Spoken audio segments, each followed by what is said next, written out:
Hi, sorry, is this still Sarah? Wrong number. You'd delete it. Almost everyone does, but a few people answer, and that is where this begins. Because in the second it took you to read that message, about $14,000 left ordinary people's bank accounts. Not a company's revenue, not a country's budget, a few $100s here, a lifetime of savings there, all over the world. That counter doesn't stop when you close this video. It doesn't stop while you sleep. Give it a year and the total gets so large that nobody, not the FBI, not the researchers who chase it, can tell you how big it truly is. I'll prove that to you later, with their own numbers. How much is only half the story, and the number is worse than you think.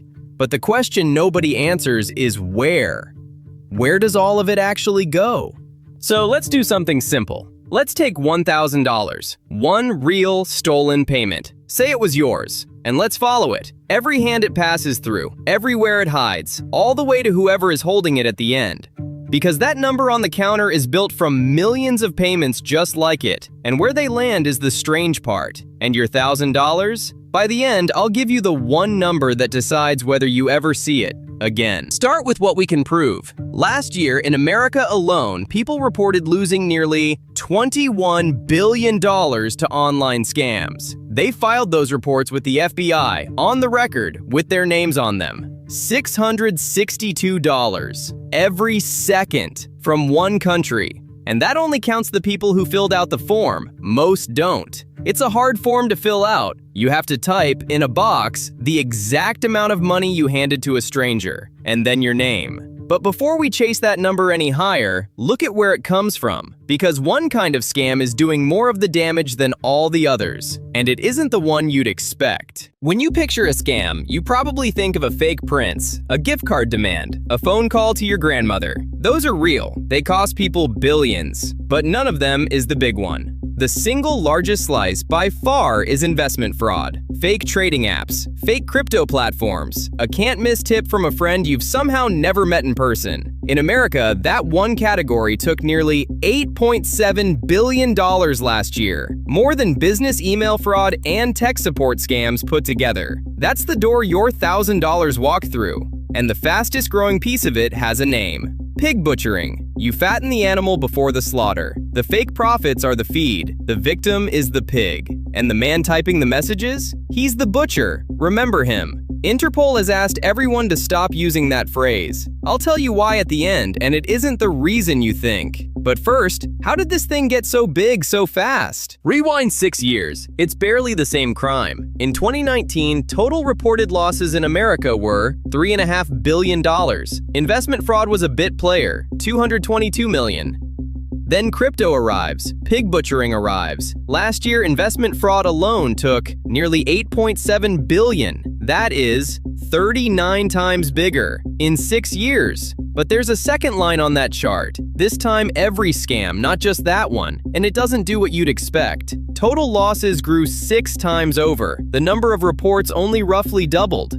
Twice the victims, 6 times the money. They didn't find more people to rob. They got better at emptying the ones they found. That's the tell. A crime wave is chaos. This one has a growth chart, quarterly. That's not a wave, that's an industry. But all the numbers I've shown you have a catch. They're the reported ones. Money somebody was willing to write down on a federal form and admit they'd lost. Now think about who never files.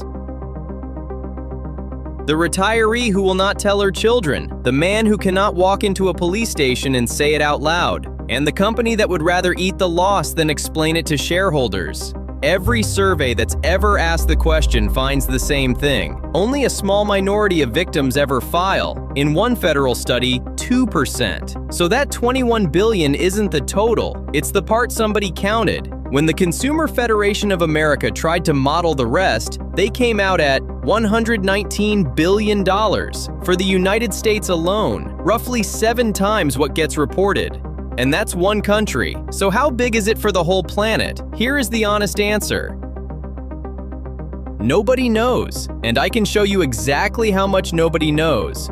In 2024, the Global Anti-Scam Alliance surveyed 58,000 people, scaled the answers up to the whole planet, and got $1 trillion.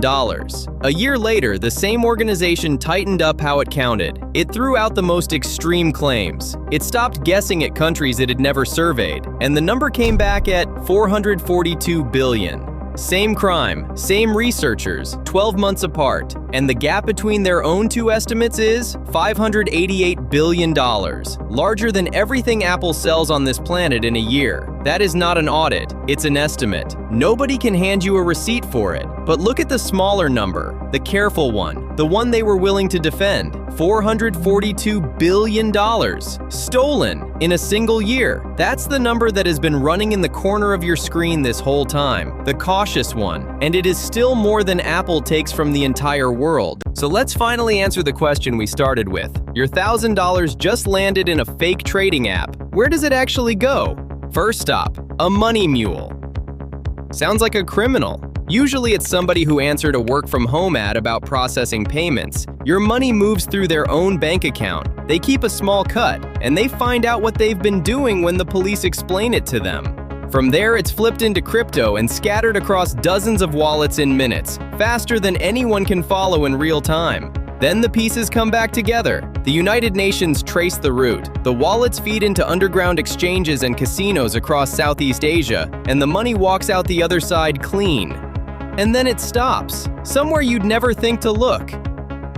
Because pig butchering does not run out of a basement, it runs out of an office park, with guards. Hundreds of thousands of people are inside those compounds. Most of them answered a fake job ad. Then they were locked in and made to type the messages. The UN puts what those compounds earn at nearly $40 billion a year. Not every stolen dollar takes this road, but the fastest growing one does, and it is pulling the rest of the industry behind it. Remember the butcher? Odds are he was livestock first. Follow your $1,000 all the way down, and this is where it lands. It paid the men who own the person who scammed you. The one typing the messages saw almost none of it. Which brings me to the number I promised you. Out of every 100 people this happens to, how many do you think ever get their money back? 4% of victims. Not 4% of the money, 4% of the people. The rest never see a cent of it again. Dozens of wallets, crypto, 3 borders, all in minutes. Investigators do untangle some of it later. By then, it has already been spent. And that's why Interpol wants the name gone. It calls the victim livestock. And by now you know who else is in the pen. So, where does all the scammed money actually go? Not to a mastermind. It goes into a machine. Mules who don't know they're mules. Wallets that scatter before anyone can follow. And an office park full of people almost as trapped as the ones paying for it. An industry that out-earns Apple, and nobody voted it into existence. Before I go, one honest question. Have you or someone you love ever come close to falling for one of these? I genuinely like to know. I ask because the unsettling part isn't how big the number is, it's how small the beginning is.